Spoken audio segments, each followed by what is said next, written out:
Continue modernization to provide user-friendly digital systems like online accounts, support smaller communities to attract and retain newcomers, providing the right services around the country, and frankly, review our service standards so that our processing times take into the conditions that people are actually facing, because at the end of the day, we're always dealing with humans.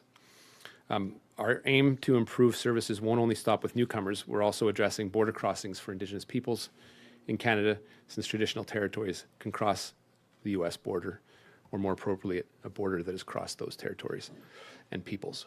Second, we need to better align immigration programs, systems and services with Canada's labour market. This is what we've heard consistently from stakeholders and all those that speak to us on a daily basis about their needs, for example, in the construction industry, in the healthcare industry, making sure that we are aligning properly that supply to the demand. By aligning our systems with the needs of workers, we'll give and continue to give ourselves a competitive advantage by linking sectoral, regional, and industrial strategies to our immigration plan. We can help drive growth in priority areas. Lead global skills missions and partnerships with government representatives will be a key task. Align our international student admissions and postgraduate work permit program to current and future needs of Canadians. This is an open element that I announced on Friday, which will be work that will be continued as we hear the needs to align those talents with the skills needed in the labour market.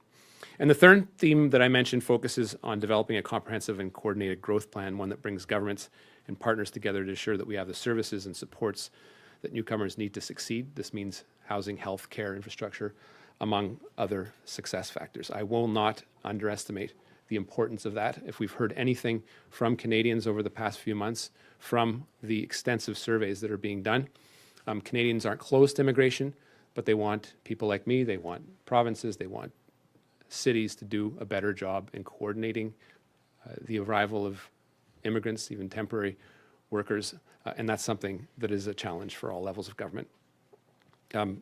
It's also why we, and particularly in the context of a housing crunch that has very little to do with immigration and has been 30 to 40 years in the making, will continue to prioritize trades and skilled workers in construction.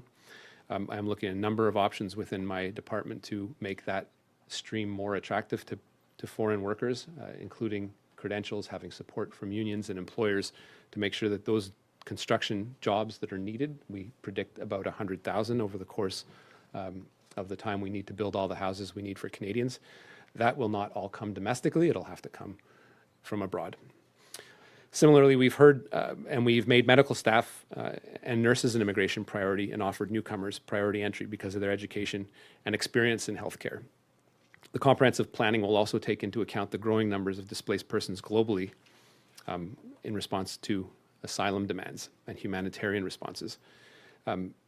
Again, the issue here is coordination and meeting the needs of Canadians that have asked Canada, their governments, to have open hearts, but also to plan better to the immigration and movement of people that we are seeing in mass numbers and in unprecedented numbers across the planet. And that is not going to end anytime soon, despite our geographically favorable position as a country in Canada. I also want to spend some time, and I'll have some opportunity over the next couple of days to talk about Francophone immigration policy. We have made this a staple of our government, and clearly we have heard from stakeholders that we need to do a better job in increasing our level of ambition.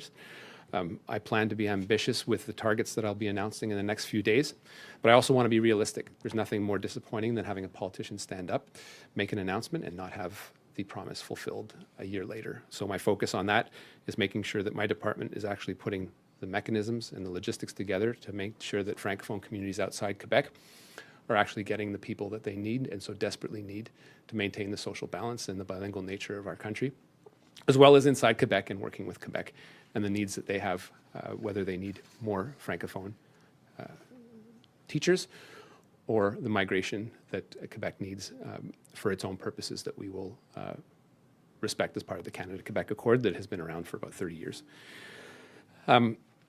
Finally, I want to say that I remain convinced advancing Canada's humanitarian leadership on the world stage. We are the envy of many countries in the way we have welcomed people, but this is something that Canadians are asking us to do in much more of a planned way. But it is important to maintain that beacon of light across the world because lots of countries are looking to us in our continued leadership, and it's something that we need to keep going.